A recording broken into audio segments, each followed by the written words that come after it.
Guys, अगर आपके पास है ओमो बाइक्स की सिंगल स्पीड साइकिल और आप कन्वर्ट करना चाहते हैं 7 स्पीड गियर साइकिल में, या आप प्लान कर रहे हैं अभी सिंगल स्पीड साइकिल और आप सोच रहे हैं कि बाद में उसे गियर साइकिल में कन्वर्ट कर सकते हैं या नहीं, तो ये वीडियो काफ़ी यूज़फुल होने वाला है। इस वीडियो में हम देखेंगे सिंगल स्पीड साइकिल को मल्टी स्पीड साइकिल में कैसे कन्वर्ट किया जा सकता है।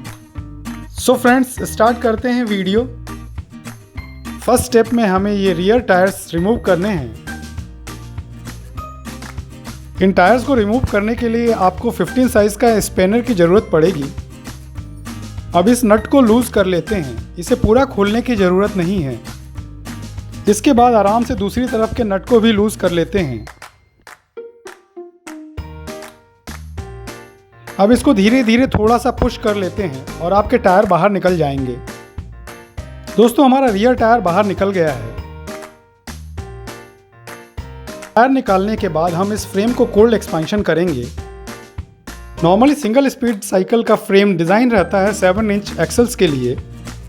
7 स्पीड गियर्स इंस्टॉल करने के लिए आपको 7.5 इंच के एक्सल्स की ज़रूरत पड़ेगी और इन एक्सल्स को आपके फ्रेम में फिट करने के लिए आपको अपने फ्रेम्स को थोड़ा सा एक्सपांड करना पड़ेगा।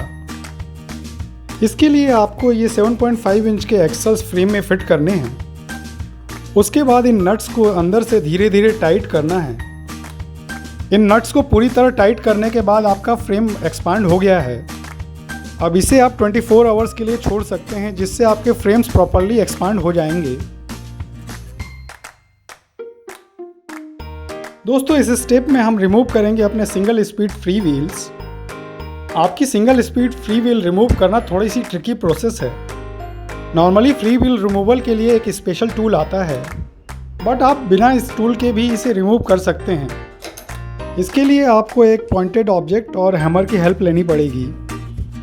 आपको फ्री व्हील के होल्स में ये पॉइंटेड ऑब्जेक्ट फिट करना है और फ्री व्हील जिस डायरेक्शन में घूम रहा है उसी डायरेक्शन में हैमर से पुश करना है। दोस्तों, अगर आप अपनी साइकिल काफ़ी टाइम से यूज़ कर रहे हैं तो ये फ्री व्हील्स जैम हो सकते हैं और इसके लिए आपको थोड़ा सा एडिशनल एफर्ट लगाना पड़ेगा।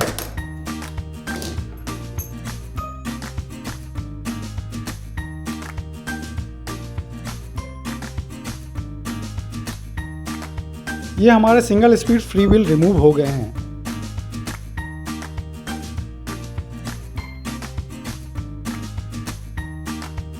इस स्टेप में हम 7.5 इंचेस के एक्सल इंस्टॉल करेंगे। इसके लिए सबसे पहले आपको पुराने एक्सल्स निकालने पड़ेंगे। हब में लगे हुए नट्स आपको धीरे धीरे खोलने हैं। उसके बाद आपका एक्सल आसानी से रिमूव हो जाएगा। एक्सल निकालते टाइम आपको एक बात का ध्यान रखना है कि कोई बॉल्स इसमें से रिमूव ना हो जाएं। अगर प्रोसेस के दौरान कोई बॉल इसमें से निकल जाती है तो आपको उस बॉल को उसी पोजीशन में रख के वापस एक्सल फिट करना है। हमने जो फ्रेम में ये एक्सल इंस्टॉल किया था, इस एक्सल को हम यहाँ से निकाल लेते हैं। ये एक्सल सिंगल स्पीड एक्सल से ½ इंच बड़ा है। अब हम 7.5 इंच के एक्सल इसमें इंसर्ट कर लेते हैं और नट्स को धीरे धीरे टाइट कर लेते हैं। ये हमारे 7.5 इंचेस के एक्सल्स इंस्टॉल हो गए। गाइस, इस स्टेप में हम बात करेंगे कि हमें 7 स्पीड फ्री व्हील्स कैसे इंस्टॉल करने हैं। ये है हमारा 7 speed free wheel. 6 speed free wheels या कैसेट्स के लिए भी सेम प्रोसेस ही यूज़ करनी है। इस फ्री व्हील के थ्रेडेड पोर्शन को हब के थ्रेड्स पे फिट करते हैं। हब पे फिट करने के बाद इसे क्लॉकवाइज धीरे धीरे टाइट कर लेते हैं।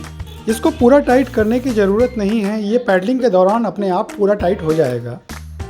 हमें यहाँ पे ये एडिशनल नट्स इंस्टॉल करने पड़ेंगे, जिससे फ्री व्हील और फ्रेम में गैप बना रहे और आपका फ्री व्हील आपके फ्रेम से ना टकराए। हमारे 7 स्पीड फ्री व्हील्स की इंस्टॉलेशन कंप्लीट हो गई है। गाइस, चलिए स्टार्ट करते हैं हमारे डीरेलर्स की इंस्टॉलेशन। दोस्तों, इस स्टेप में हमें अपने डीरेलर्स को फ्रेम में फिट करना है। उसके लिए सबसे पहले आपको डीरेलर्स की लॉक नट को खोलना है। लॉक नट को खोलने के बाद उसे फ्रेम के ग्रुप में फिट कर लेते हैं।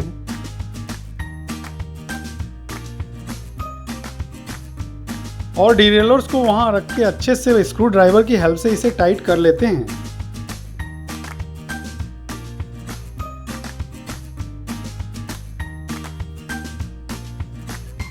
दोस्तों, इसके साथ हमारे डीरेलर्स के इंस्टॉलेशंस भी कंप्लीट हो गए हैं। गाइस अब रियर व्हील को इंस्टॉल कर लेते हैं। इन व्हील्स में अभी हमने लॉन्ग एक्सल इंसर्ट किया है। अब इन लॉन्ग एक्सल्स के साथ इस व्हील को फ्रेम में एडजस्ट करते हैं। दोस्तों हमने फर्स्ट स्टेप में फ्रेम का कोल्ड एक्सपांशन किया था, इसीलिए देखिए ये बड़ी ही आसानी से आपके टायर्स यहाँ पे फ्रेम में फिट हो गए। अगर आपको डिफ़िकल्टी आ रही है अपने टायर्स को फिट करने में तो आप फ्रेम्स को थोड़ा सा एक्सपांड कर सकते हैं। इससे आपके टायर्स यहाँ पे अच्छे से इंस्टॉल हो जाएंगे। गाइस अब टायर्स को फ्रेम के बीच में अच्छे से सेट कर लेते हैं। टायर्स को हमें फ्रेम के सेंटर में सेट करना है। उसके बाद धीरे धीरे दोनों तरफ से इन नट्स को टाइट कर लेते हैं। एंड इसी के साथ हमारे रियर व्हील्स की इंस्टॉलेशंस भी कंप्लीट हो गई है। दोस्तों अब बढ़ते हैं हमारे चैन इंस्टॉलेशन की तरफ। चैन को ब्रेक करने के लिए नॉर्मली आपको चैन ब्रेकर टूल की रिक्वायरमेंट होती है, लेकिन अगर आपके पास ये टूल नहीं है तो भी कोई परेशानी की बात नहीं है। आप सिंपल कील, स्क्रू ड्राइवर और हैमर की हेल्प से इसे ब्रेक कर सकते हैं। आपकी सिंगल स्पीड चैन को 7 स्पीड चैन में कन्वर्ट करने के लिए 7 लिंक्स ऐड करने की ज़रूरत पड़ेगी। छोटा सा पोर्शन ऐड करके आपकी चैन 7 स्पीड कॉम्पेटेबल बन जाएगी और आपको नई चैन लेने की ज़रूरत नहीं पड़ेगी। मैं यहाँ पे न्यू चैन यूज़ कर रहा हूँ। दोस्तों अब हम नई चैन या आपकी इंक्रीज लेंथ की चैन इसमें इंस्टॉल कर लेते हैं। इसे यहाँ फ्री व्हील से स्टार्ट करके डिरेलर की जॉकी व्हील में डालते हुए वीडियो में दिखाए तरीके से फिट कर लेते हैं। अब एक बार इसको अच्छे से चेक कर लेते हैं कि चैन की लेंथ प्रॉपर है कि नहीं।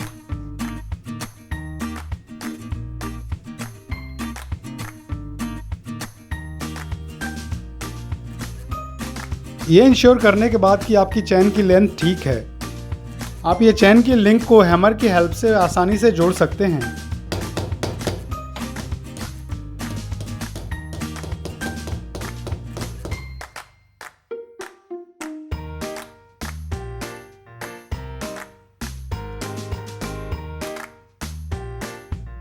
ये हमारी चैन इंस्टॉलेशन प्रोसेस कंप्लीट हो गई।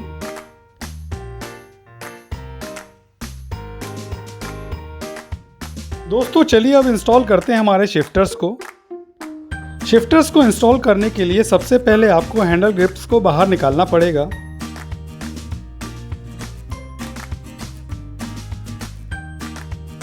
मेरे पास ये 7 स्पीड थंब शिफ्टर्स हैं। इनको इंस्टॉल करने के लिए आपको ब्रेक लीवर्स को भी निकालना पड़ेगा, लेकिन अगर आप यूज़ कर रहे हैं ग्रिप शिफ्टर्स तो उसके लिए आपको ब्रेक लीवर्स को निकालने की ज़रूरत नहीं है।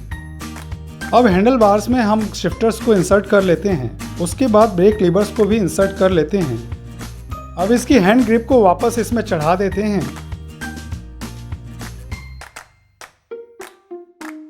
इन ब्रेक लीवर्स को एलन की हेल्प से अच्छे से टाइट कर लेते हैं। उसके बाद इन शिफ्टर्स को भी टाइट कर लेते हैं। दोस्तों आप शिफ्टर के वायर को फ्रेम के साथ फिट करते हैं, उसके लिए आपको वायर कवर में इसको इंसर्ट करना पड़ेगा और फ्रेम के अकॉर्डिंग इसको फिट करना पड़ेगा।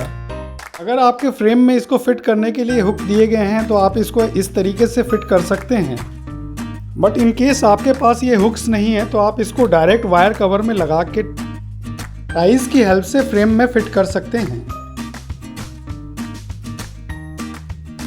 गाइस अब सबसे इम्पॉर्टेंट स्टेप की तरफ बढ़ते हैं, जो कि है गियर्स की ट्यूनिंग। इसके लिए फ्री व्हील पे चैन को उसी पोजीशन में रखते हैं जिस पोजीशन में शिफ्टर में गियर्स हैं।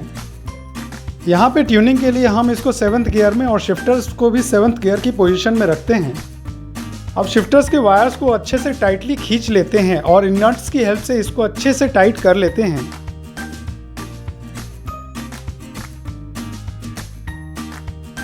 एडिशनल वायर को प्रॉपरली मोड़ लेते हैं जिससे कि ये डीरेलर्स पे रब ना करे।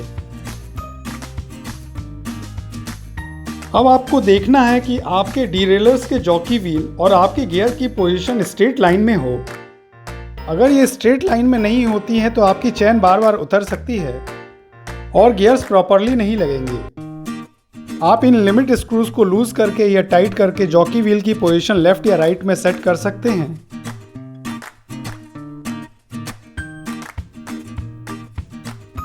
हमारे जॉकी व्हील्स एंड गियर्स की पोजीशन सेट करने के बाद अब हम चेक कर लेते हैं कि हमारे गियर्स की शिफ्टिंग प्रॉपर हो रही है या नहीं।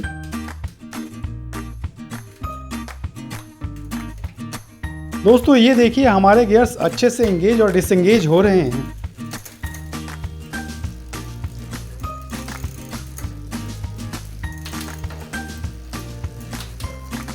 और शिफ्टर्स एंड गियर्स प्रॉपरली काम कर रहे हैं। इसी के साथ हमारी इंस्टॉलेशन प्रोसेस कंप्लीट हुई।